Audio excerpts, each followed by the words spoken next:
(2025년 3월) 폴란드 제1마수리아 포병여단이 공개한 훈련 영상이 현재 화제가 되고 있습니다. 영상 속에서 호마르케이 발사대 6대가 실전 훈련을 실시하고 있었는데 해당 발사대에 한국산 전술탄도미사일 KTGM 수출형 CTM-290이 탑재되고 있었기 때문입니다. 최소 5발 이상 탑재된 이 미사일은 단순한 훈련 장면을 넘어 동유럽 안보의 판도를 뒤흔들 새로운 힘의 상징으로 떠올랐는데요. 단지 군사훈련의 한순간이 아니라 폴란드가 유럽과 나토에서 차지할 새로운 위치를 예고하는 선언이었다는 평가를 받고 있습니다. CTM-290은 사거리 290km, 정밀 유도, 다양한 탄도 옵션을 갖춘 재래식 탄도미사일로 그 위력은 이미 군사 전문가들 사이에서 화두가 되고 있습니다. 그럼 왜 갑자기 한국산 탄도미사일이 폴란드를 넘어 유럽의 판도를 바꿀 게임 체인저로 불리는 것일까요? 오늘 그 숨겨진 반전 이야기 한번 빠르게 살펴보겠습니다. Let's get it! CTM-290은 한국 하나에어로스페이스가 개발한 KTGM의 전술탄도미사일의 수출형입니다. 미국의 에이테킴스와 동등 이상이며 GPS, INS 유도 시스템으로 CEP 불과 10m 내를 타격할 수 있는 정밀성을 자랑하는데요. 특히 탄두는 관통형, 열압력, 고폭, 심지어 집속까지 장착이 가능해 적의 방공망, 지휘소, 보급선, 지상 병력을 모두 초토할 수 있습니다. 진짜로 무서운 건 해외 업체와 달리 한화에서는 천무, CTM-290, 탄두까지 모두 프리패스로 생산하고 있다는 것이죠. CTM-290의 파괴력은 단순한 폭발력을 넘어서는데요. 관통형 탄두는 수미터 두께의 콘크리트 벙커를 뚫고 내부에서 폭발하며 열압력 탄두는 반경 100m를 압도적인 열과 압력으로 휩쓸고 고폭 탄두는 약 500kg의 TNT급 폭발력으로 건물과 무기들을 파괴하죠. 2023년 10월 우크라이나 전쟁에서 에이트킴스가 러시아 공군기지를 폭격해 9대의 헬리콥터와 S-400 방공망을 무력화한 사태를 떠올리면 CTM-290이 왜 폴란드에게 무엇과도 바꿀 수 없는 중요한 가치를 지녔는지 알 수 있습니다. 더 중요한 것은 사거리인데요. 290km는 폴란드 동부 국경에서 러시아 칼리닝그라드, 벨라루스 민스크, 심지어 러시아 본토 일부를 직접 타격할 수 있는 거리입니다. 이는 폴란드가 발트의 지배권을 장악하고 벨라루스의 작전 능력을 사전에 억제할 수 있는 능력인 것이죠.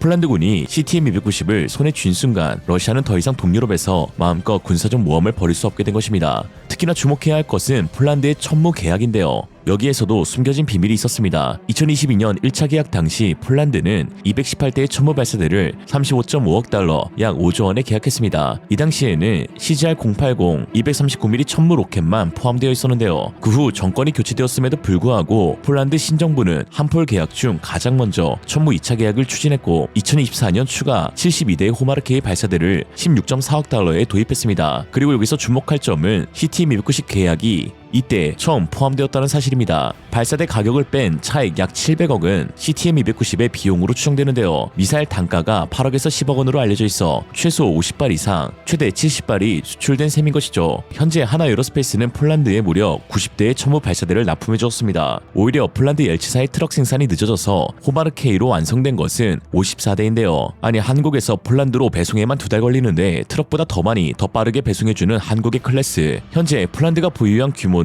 유럽 내에서 유례없는 대규모입니다. CTM-290의 등장은 러시아에게는 악몽이고 나토에게는 새로운 희망이 되어가고 있는데요. 이는 푸틴, 트럼프, 젤렌스키의 발언과 우크라이나 전쟁에서의 에이트킴스 사례를 통해 명확히 드러납니다. 우크라이나가 그동안 에이트킴스 40발로 러시아 본토를 타격한 후 푸틴은 이를 나토와의 전쟁 선포로 간주하며 강하게 반발했습니다. 푸틴은 에이트킴스가 나토의 위성 데이터와 지휘 통제를 동반한다고 주장하며 이를 우크라이나 단독 행동이 아닌 나토의 도발로 규정했죠. 더 충격적인 것은 러시아의 자랑인 S-400 방공망이 이를 전혀 막지 못했다는 것입니다. 에이트킴스는 적어도 비행과 빠른 속도로 S-400의 탐지 및 요격 시간을 단축시키며 전자전과 다중발사로 방공망을 무력화했죠. CTM-290이 에이트킴스 대비 동등 이상의 성능을 지녔기에 러시아는 폴란드의 이 무기를 두려워할 수밖에 없습니다. 트럼프의 발언들도 눈에 띄는데요. 러어 전쟁을 종결시키고 싶어하는 트럼프 입장에서는 자국산 에이트킴스의 지원만큼은 무조건 막으려는 입장입니다. 트럼프는 바이든의 에이트킴스 지원을 무모한 도발로 비난하며 젤렌스키와의 대화에서 에이트킴스 때문에 세계 3차 대전이 유발될 수 있다고 경고했죠.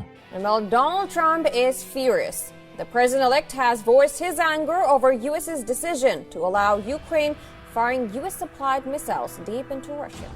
And this comes a day after Russia vowed to punish Ukraine for firing American ATACMS missile. Ukraine had struck a military airfield on the Azov Sea with 6 US-made ATACMS ballistic missiles.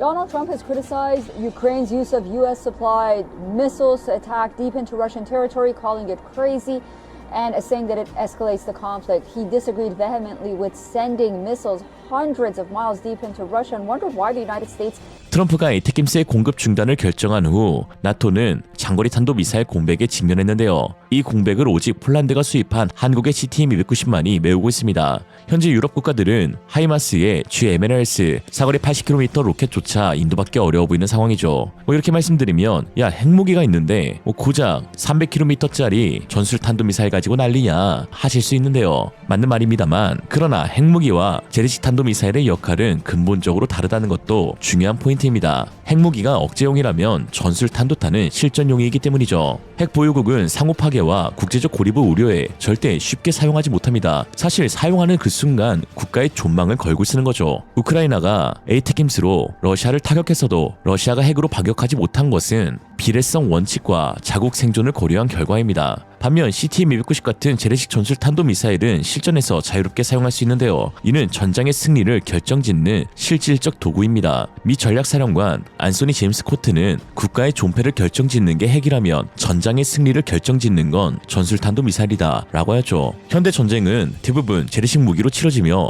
핵 없는 충돌에서 탄도미사일은 결정적 우위를 제공합니다. 그러니 재래식 탄도미사일 최강국인 한국은 그럼 상상에 맡기겠습니다. 현재 유럽의 포병 로켓 기술은 심각한 취약성을 드러내고 있는데요. 독일은 미국의 GMLRS 라이센스를 끝내 받지 못해 고작 사거리 38km 로켓 DM1399에 의존하며 프랑스는 150km 로켓을 연구 중이지만 실전 배치까지는 시간이 걸립니다. 유럽 내 유일한 독자 로켓은 폴란드의 피닉스 120mm 로켓뿐인데 거기에 폴란드는 이제 천무와 CTM-290으로 단숨에 로켓 포병 강국으로 떠오르게 된 것이죠. 특히 유럽이 미국의 에이테킴스와 GMLRS에 의존해왔으나 트럼프의 지원 중단으로 공백이 생기면서 CTM-290과 천무의 패키지가 유럽에서 엄청난 관심을 끌고 있는데요. 최근 노르웨이에 있는 레오파르트 전차 추가 옵션을 행사하지 않으면서 그 돈으로 장거리 화력수단, 즉 천무를 도입할 예정이라고 밝혔으며 에스토니아 역시 미국의 하이마스의 늦은 인도와 잠재적 간섭 우려로 인해 천무의 도입을 공식적으로 밝힌 상태입니다. 또한 폴란드가 천무를 실전 훈련에서 사용하면서 특히 하이마스 대비 성능적 우위에 있음이 드러나는데요.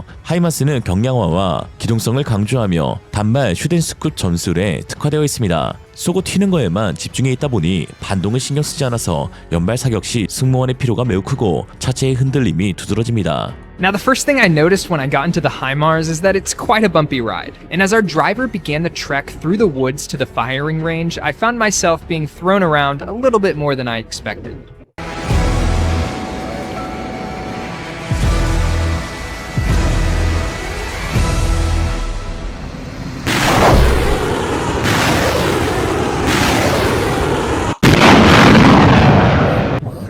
Shot.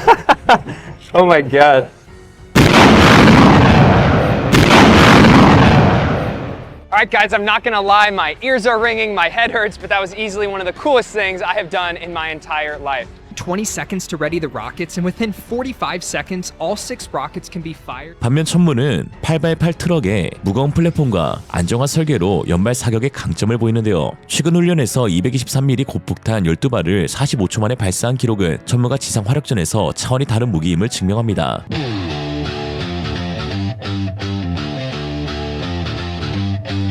발사대 사격마다 일반 사격 시작! 발사대 사격 임무 접수. 도전!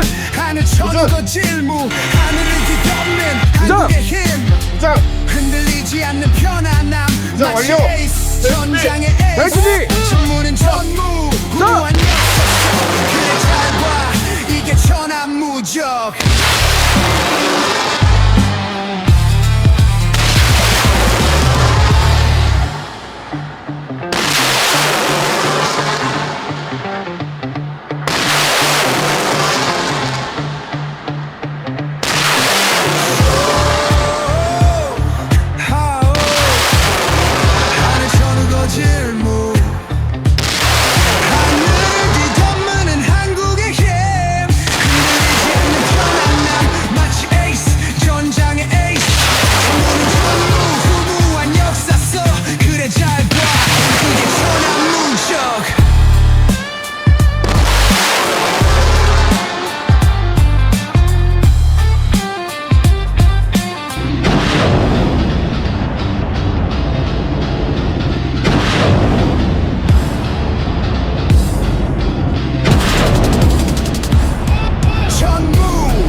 폴란드가 CTM-290을 보유한다는 것은 군사적 화력 증강을 넘어서 러시아에 대한 전략적 억제력 확보, 나토 내 입지 강화, 자국 방산 능력과 경제적 자립성 제고를 의미하는데요. 유럽의 불안정한 안보 상황에서 CTM-290은 유럽이 구할 수 있는 유일한 300km급 지대지 전술탄도 미사일입니다. 과거 외세에 의해 나라가 반갈죽되었던 폴란드와 한국, 그 안에 침 서름이 이제 CTM-290과 천무라는 지상 최고의 포병 화력 체계를 통해 새로운 힘으로 승화되고 있습니다. 천무가 발사될 때마다 더 이상 침략당하지 않는 미래에 대한 불로맺은 약속으로 보이는 건 저뿐만은 아니겠죠. 오늘의 한 줄평, 중국과 북한에도 천무가 있다는데 천하의 무식한 놈. Cano este unul dintre cele mai mari obuziere din lume. Principalul avantaj este viteza. Într-un singur minut poate să lanseze 8 proiectile.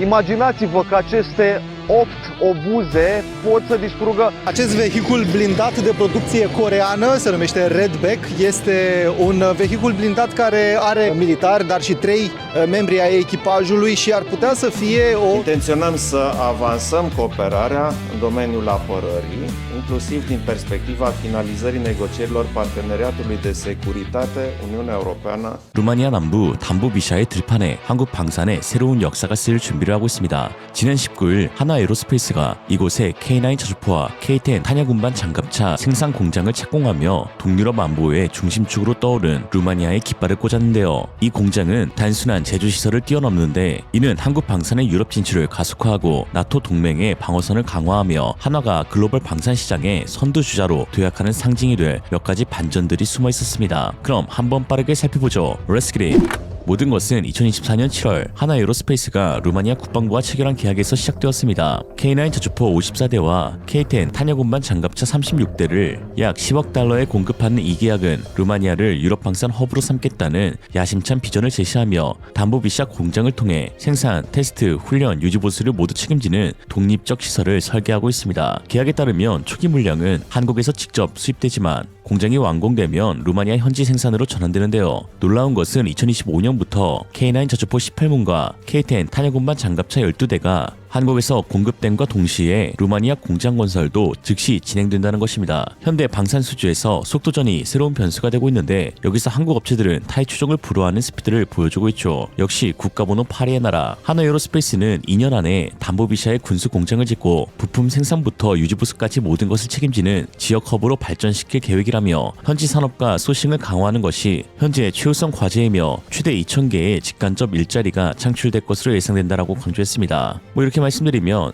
야 한국에서도 채용 좀 해라 라고 하실 수 있는데 3월 30일까지 대규모 채용이 진행 중이니까 자녀 지인들에게 문자 넣어보기. 나도 가고 싶다 한화. 무튼 이 공장 건설은 한화의 동유럽 전략에서 폴란드와 비교될 수밖에 없습니다. 폴란드는 2022년부터 한화와 K9 계약을 시작해 총 672대를 도입 중이며 이미 212대와 152대 계약을 확보해 수량으로는 유럽을 넘어 전 세계 넘버원인데요. 루마니아와 같이 추후 폴란드도 맞춤형 K9 PL을 현지에서 생산할 예정이라고 밝히며 폴란드 국영방산업체 PGZ 및 HSW와 협력 중에 있지만 그러나 아직도 공장을 짓는다는 구체적인 발표는 없는 상황입니다. 루마니아처럼 모든 것을 한국에 맡기고 의뢰하는 깔끔한 방식이 아니라 폴란드 방산업체 PGZ과 HSW가 애매하게 호흡기를 달고 있는 탓에 지분 다툼으로 오히려 일이 더 늦어지고 있는 실정입니다. 역시 깨끗한 도화지에 새 그림을 그리는 것보다 이미 그려진 그림 위에 덧칠하는 일이 더 어렵다는 말이 맞는 것 같습니다. 폴란드의 새 공장 착공 소식은 공식화되지 않았고 기존 HSW, PGZ 시설을 활용하거나 한화가 별도 공장을 건설할 가능성만 논의되고 있습니다. 반면 루마니아는 2025년 상반기 착공, 2027년 초 가동이라는 명확한 타임라인을 제시하며 폴란드보다 빠르게 움직이고 있는데요.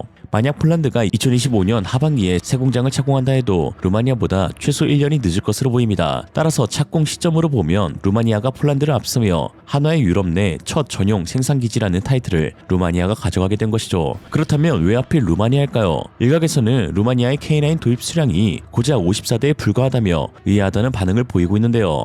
672대를 도입할 폴란드, 96대를 운용 중인 핀란드보다 수량이 적고 노르웨이, 에스토니아와 비교해서도 그리 크지 않은 K9 수량이기 때문입니다. 그러나 사실 여기에는 단순한 수량 비교로는 설명되지 않은 한 가지 숨겨진 반전이 있었습니다. 현재 건설 중인 K9 자주포 공장은 사실 레드백 보병전투 장갑차의 첫 유럽 생산기지로 설계되어 변모될 것이라는 것입니다. 루마니아 정부는 2024년 국방 예산을 950억 레우 약 27조 8천억 원으로 편성하며 2031년까지 30억 유로 4조 3천억 원 규모의 IFV 차세대 장갑차 246대 도입을 추진 중입니다. 그리고 현재 도입 후보 목록 중 레드백 장갑차가 거의 유력한 상황이죠. 이는 첫 레드백 운용국인 호주의 2배에 가까운 물량인데요. 현재 호주가 레드백의 유일한 수출 사례이며 유럽 시장에는 아직 진출하지 못했습니다. 루마니아 공장이 K9과 레드백을 동시에 생산한다면 하나는 유럽 내 첫 IFV 생산 기지를 확보하며 나토 국가로의 대규모 추가 수출을 노릴 수 있습니다. 루마니아 공영 매체 기자들이 한국 하나 공장을 방문해 K9 구매를 보도하면서도 오히려 레드백에 더 비중을 두며 유럽 최초의 레드백 운용국을 간접적으로 드러낸 것도 이 맥락에서 이해할 수 있습니다. Spre tunetul corean care va ajunge în România. Este vorba despre una dintre cele mai de temut arme existente în prezent,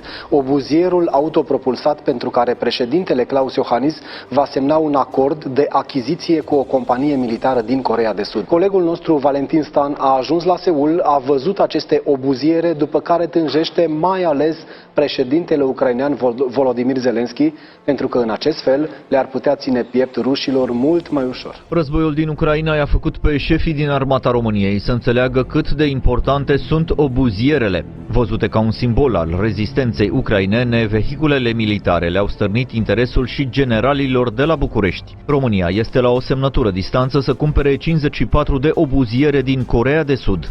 K9 este unul dintre cele mai mari obuziere din lume. Principalul avantaj este viteza. Într-un singur minut poate să lanseze 8 proiectile. Imaginați-vă că aceste 8 obuze pot să distrugă o suprafață similară cu 2 stadioane. Obuzierele coreene sunt extrem de performante și dorite de armate din întreaga lume. Sunt ideale pentru lovituri la distanță de la 40 de kilometri. De asemenea, motorul este unul extrem de puternic și poate accelera până la... Are o vedere panoramică de 360 de grade și echipajul este format din 5 militari.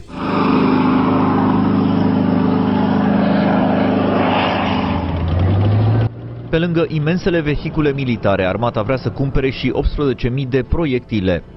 You know, when we tested in Korea, then we have a lot of experience in Norway, India, and even Australia.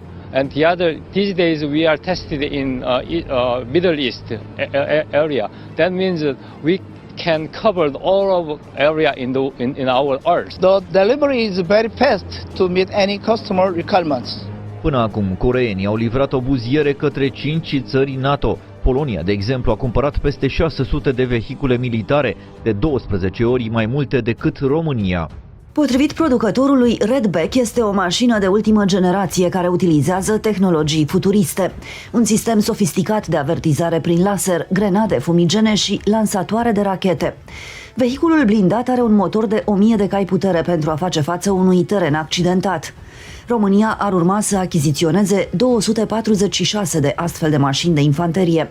Ministrul Angel Tâlvăr crede că ar putea să le găsească în Coreea de Sud. Suntem interesați și de un tank pe care ei l-au dezvoltat și care este bine cotat la nivel mondial.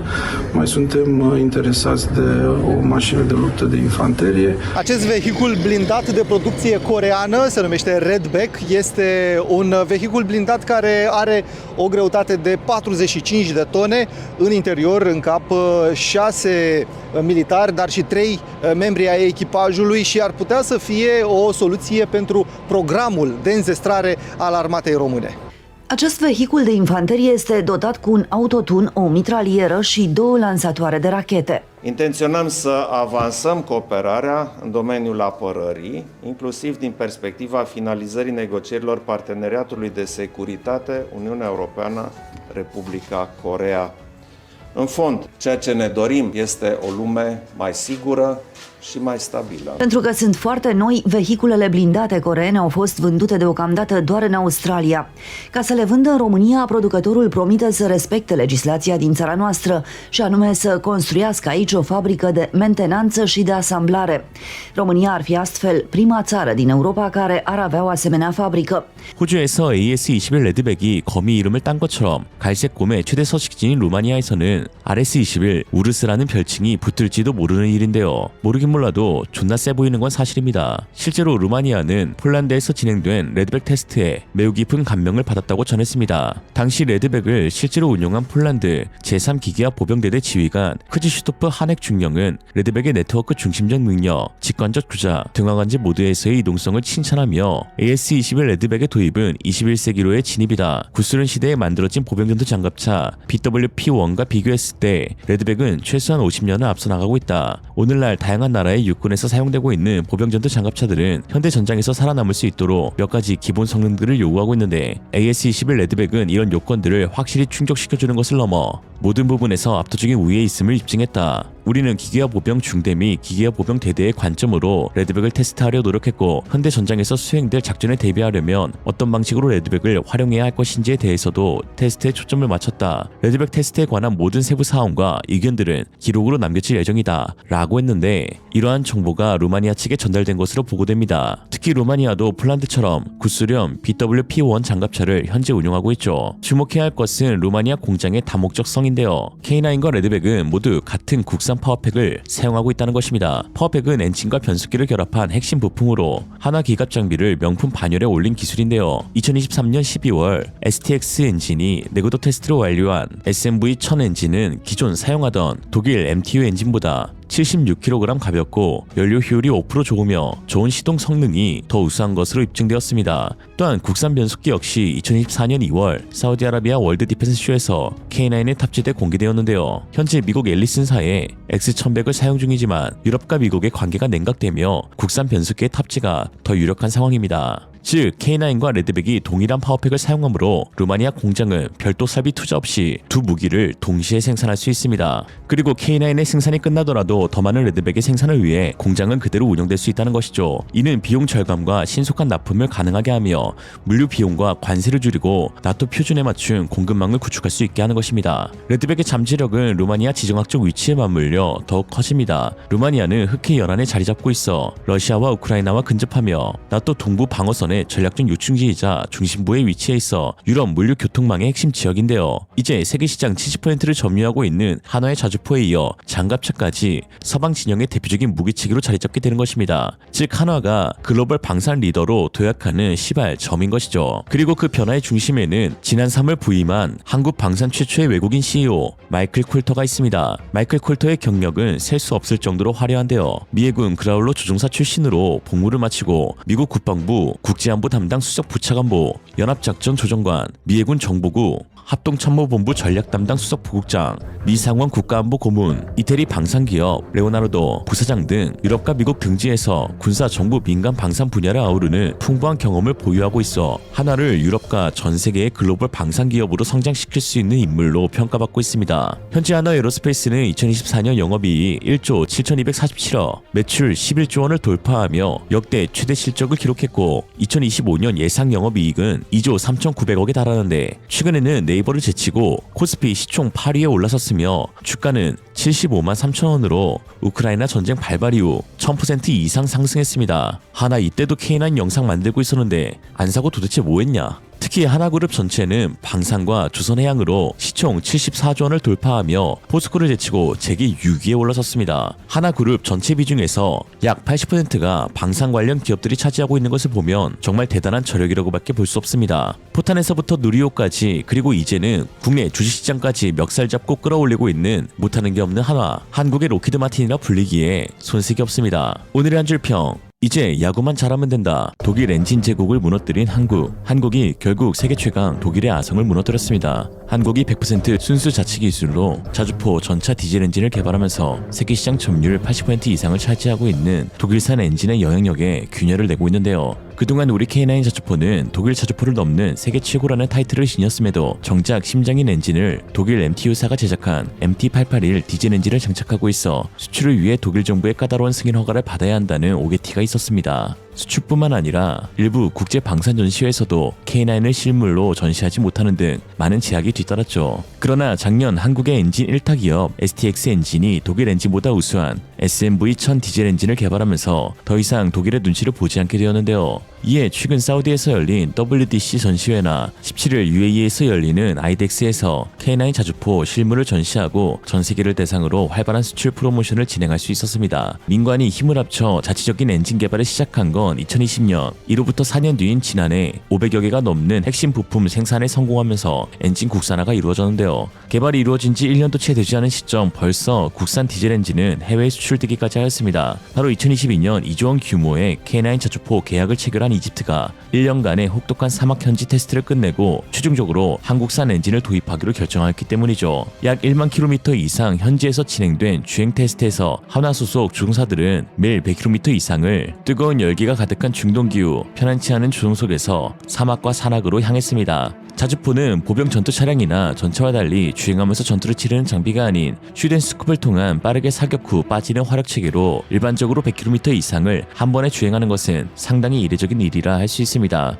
조종수 임무를 맡은 한화의 신창용 기술사원은 보통 아침 점심 식사는 먹지 못했다면서 날씨도 더운데다 식사를 못하니 살이 쭉 빠질 정도로 혹독한 테스트였다 라고 말했죠. K9 자주포는 이러한 까다로운 테스트를 모두 무사고 100% 클린 주행으로 마치며 이집트의 무한한 신뢰를 얻게 되었습니다. 또한 전차의 엔진 역시 한국은 세계에서 두 번째로 개발에 성공하며 최근엔 국산 변속기까지 개발에 성공해 한국 고유의 파워팩을 개발해내었는데요. 두산 DV27K 엔진과 S&T 다이내믹스 EST15K 변속기로 구성된 한국형 전차 파워팩은 2022년 3월 터키에 도착하여 알타이 시제품의 샘플 형태로 탑재되었고 이후 8개월 동안 터키의 사막 지형에서 수천 킬로미터가 넘는 거리를 쉴 수 없이 기동하는 가혹한 테스트를 마친 뒤 결국 수출이 이루어졌습니다. 현지 매체 디펜스이어는 한국산 파워팩을 두고 하이찬스, 즉 대단히 높은 가능성을 지녔다고 표현하면서 모든 테스트에서 성공적인 모습을 보였다고 했죠. 한국산 디젤 엔진의 이러한 성과는 그동안 유럽뿐만 아니라 세계를 호령한 독일 디젤 엔진 제국을 무너뜨리고 있습니다. 독일은 군용 디젤 엔진 분야에서 오랜 전통과 기술력을 쌓아온 국가로 특히 MTU사는 세계적으로 높은 인지도와 시장 점유율을 차지하고 있습니다. 대표적인 예로 독일의 주력 전차 레오파르트 2 시리즈와 여러 자주포 장갑차 등에 탑재된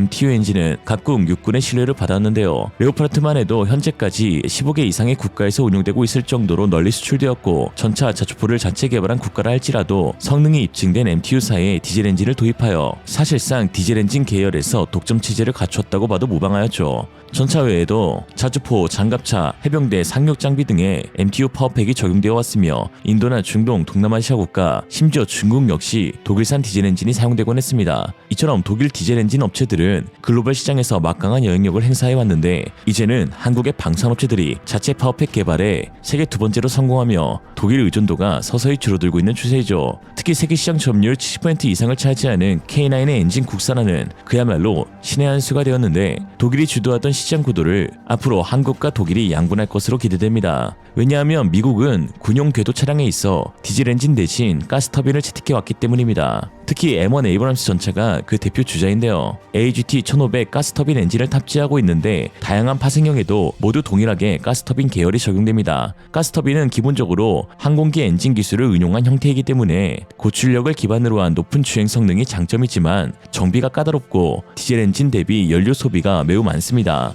또한 구조가 복잡하여 정비 시 반드시 전문적 기술과 부품이 필요한데요. 여기에 배기가스 온도도 매우 높아 열추적 위협에 더 쉽게 노출될 수 있으며 후방 근접 장병이 열기에 화상을 입는 경우도 종종 있습니다. 당연히 엔진 내부 부품들이 고열을 견뎌야 하므로 값비싼 재료도 필요하죠. 그럼 왜 미국은 가스터빈을 채택했냐? 이는 냉전인 1970에서 80년대 항공기 엔진 분야에서 미국이 앞서 있었고 군사적으로도 더 빠르고 강력한 전차라는 상징이 중요했기 때문에 유지 비용이 높더라도 고성능을 택한 측면이 있습니다. 반면 한국과 독일의 디젤 엔진은 연료 효율성, 낮은 유지 정비 비용, 안정된 운용 신뢰도, 경제성과 글로벌 표준이라는 점에서 가스터빈을 압도하고 있죠. 현재 대다수의 국가들 역시 가스터빈보다 디젤 엔진을 더욱 중시하고 있는 상황입니다. 이런 상황 가운데 최근 또 하나 놀라운 소식이 전해졌습니다. 한국산 저주포 디젤 엔진이 이집트에 수출되었다는 소식이 전해진 지 얼마 되지 않아 유럽에서도 한국산 디젤 엔진을 수출하게 되었다는 소식이 전해졌는데요. K9 50명물을 구입하기로 한 루마니아가 해당 K9에 한국에서 개발된 디젤 엔진을 장착하게 되었다는 것이었습니다. 지난 2월 13일 현지 매체 디펜스 루마니아는 K9 자주포에 새로운 엔진이 장착되었는데 이는 한국에서 개발되고 루마니아 현지에서 생산돼 KTX 엔진이다 라고 하였습니다. 루마니아가 현지에서 엔진 테스트를 진행한 것도 아니고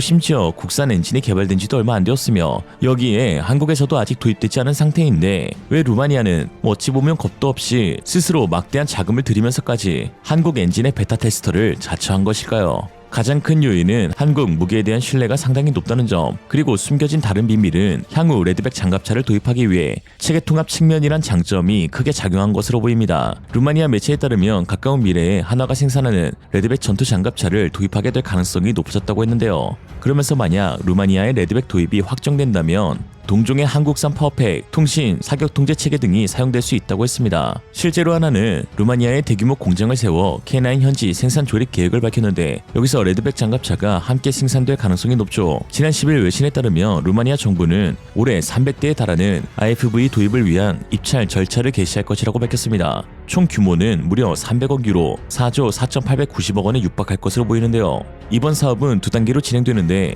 1단계에서는 IFV 246대와 시뮬레이터 및 물류 지원 장비를 구매하는데 약 25억 유로가 투입되고 이후 50대가 추가 도입된다고 합니다. 전문가들은 한화의 레드백, 독일 라인멘탈의 링스, BAE 시스템의 CV90, 그리고 제너럴 다이내믹스의 ASCOD의 4파전으로 내다보고 있습니다. 특히 독일 링스는 호주 IFV 사업에서 레드백과 마지막까지 경쟁한 장갑차인데요. 그러나 호주 수주전에서 이미 한국의 레드백은 독일산 링스에 모든 면에서 압도적인 우위를 보여주었고 호주 정부는 지난 2023년 레드백 129대를 도입하기 위해 3조 2천억 원 규모의 계약을 체결한 바 있습니다. 그리고 그 레드백의 차체가 바로 한화에서 개발한 K9용 차체이고 파워팩도 K9과 동일하기에 루마니아 현지에서도 K9과 레드백의 동시 도입은 엄청난 기술적, 경제적 시너지 효과를 가져다 줄 것이란 평가를 내리고 있는 것이죠. 루마니아의 장갑차 사업 규모만 해도 4조 4천억 원, 거기다 자주포 50여문의 가격 1조 2천억 원, 앞으로 국산 파워팩까지 장착한 K2 전차 300대 사업인 8조 원까지 합치면 루마니아가 한국에 풀 수 있는 돈이 14조에 육박합니다. 특히나 엔진 국산화로 인해서 한국 기업들이 가져가는 이익은 대폭 향상되는데요. 일반적으로 전차나 자주포 등 궤도식 장비의 전체 제작비, 즉 차체, 포탑, 각종 전자장비, 사격 통제장치 등을 100으로 볼 때 파워팩이 차지하는 비중은 대략 30% 정도로 높은 비중을 차지하기 때문입니다. 과거 독일의 한 군사 전문가는 한국산 전차와 자주포를 비방하며 현대차가 포르쉐를 따라올 수 없다면서 기술의 격차는 절대 좁혀지지 않을 것이라고 호언장담했습니다. 그러나 한국인들은 이미 수많은 불가능을 가능으로 만들어온 저력으로 독일이라는 엔진 제국을 무너뜨리려 하고 있습니다. 그리고 지금같이 어려운 불경기 속에서도 우리는 또 한 번 기적을 써내려갈 준비를 하고 있죠. 끝없는 도전과 열정으로 불타오르는 한국의 힘, 이번에도 세계를 다시 한번 놀라게 할 것입니다. 오늘의 한 줄평, 한국은 이미 35년 전부터 따라잡고 있었다.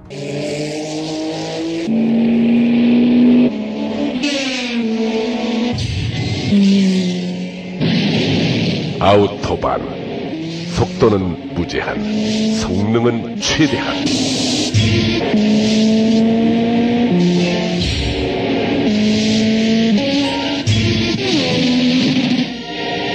세계의 명차와 함께 달린다. 고성능 엘란트라. 이상으로 리얼리즘이었습니다. 여러분의 생각은 어떠신가요? 현명하고 지혜로운 여러분의 의견을 지금 댓글에 남겨주세요. 감사합니다.